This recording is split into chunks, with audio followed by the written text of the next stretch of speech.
Sa ibang balita, dumami ang mga bumiyaheng pasahero sa NAIA kung ikukumpara noong nakarang taon. At dahil magpapasko, meron din mga nagbalikbayan para makasama ang kanilang mahal sa buhay. Balita hatid ni EJ Gomez. Maluwag ang pila ng mga sasakyan sa driveway ng departure drop-off area ng NAIA Terminal 3 mag-aalas 9 kagabi. Ganyan din sa arrival area ng terminal, kaya mabilis ding nakakaalis sa mga sasakyang nagsusundo ng mga pasaherong dumating sa NAIA.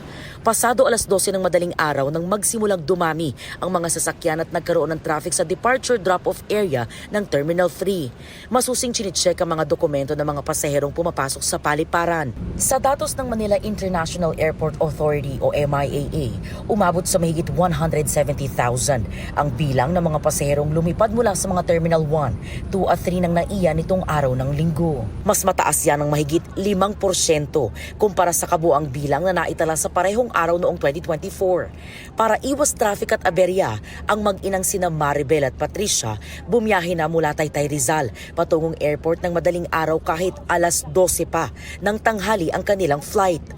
Excited din daw kasi sila na makita muli ang kanilang haligi ng tahanan na isang OFW sa Riyadh noon pang 2009. Inagahan namin kasi baka matraffic. First time na mag-spend ng holidays, Christmas doon sa work niya sa Riyadh. Napaka-excited po talaga. Considering na this would be my first time flying again and after so many years. Ginhawa naman para sa maraming pasahero ang mga bagong lagay na self-check-in counter. Wala pa raw kasing 10 minuto ang kailangan sa pag-scan ng kani-kanilang mga passport bago makakuha ng mga boarding pass. Hindi pa puno ng pasahero ang departure area pero humaba na ang mga pila sa mga check-in counter. Madamdami naman ang mga tagpo sa arrival area. Mainit na sinasalubong ng mga kaanak ang mga mahal nila sa buhay na nanggaling ng probinsya, gaya ni Shelo na sabik daw sulitin ang bakasyon kasama ang kanyang pamilya. Galing po kami sa Tacloban. Malis kami doon mga 7 ng gabi. The flight was nice.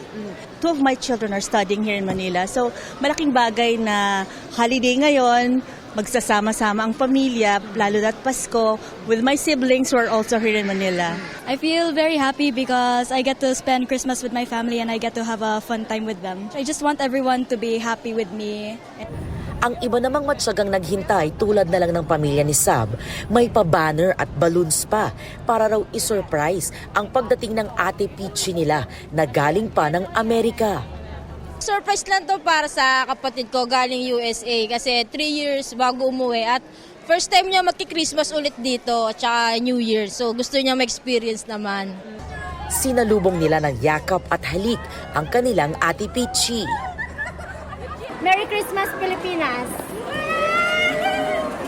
EJ Gomez, nagbabalita para sa GMA Integrated News.